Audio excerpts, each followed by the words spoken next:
सूर्यदेवाय नमः।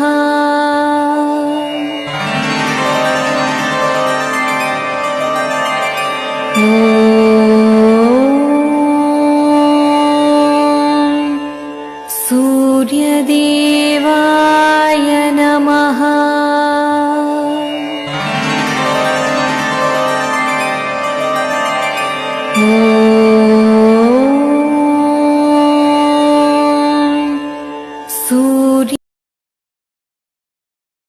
గడిచిపోయిన గతం అయిన సంఘటనల గురించి మర్చిపో. నలుగురు నాలుగు దిక్కులు మాట్లాడుతారని చెప్పి ఆలోచించకు. నలుగురు 4 రోజులు నీ గురించి మాట్లాడతారు, తర్వాత ఏదైనా కొత్త వస్తే దాని గురించి మాట్లాడతారు. ఏదైనా సరే నెగిటివ్ ఆలోచించకు, పాజిటివ్ ఆలోచించు. ఇప్పటి నుంచి ఏం చేద్దామని ఆలోచించు, ఈ రోజు నుంచి ఎలా చేద్దామని ఆలోచించు. ఒకటి గుర్తుంచుకో మిత్రమా, గతం గంధర్వ, మంచి జన్మ మళ్ళీ మళ్ళీ రాదు. ఉన్నప్పుడు నువ్వు అనుకునేది ఎంత పెద్ద గొప్ప లక్ష్యమైనా సరే సాధించేసేయాలి, దానంతూ తేల్చేసేయాలి.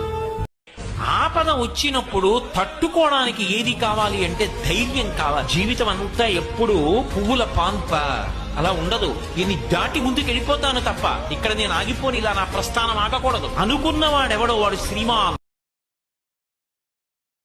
మనం చేసే పనుల్ని ఆ దేవుడు ఎప్పుడు కూడా చూస్తూ ఊరుకోడు. ఎందుకంటే కష్టాలు పడుతూ ఉంటాడు, సుఖాలు చూపిస్తూ ఉంటాడు. కానీ మనసుని పెట్టి ఆ దేవుణ్ణి ఆరాధిస్తే తప్పక మన కోరికలు నిజాతీయమైతే తీరుస్తూ ఉంటాడు. అదే గురుతత్వం శ్రీ వీర బ్రహ్మ గారి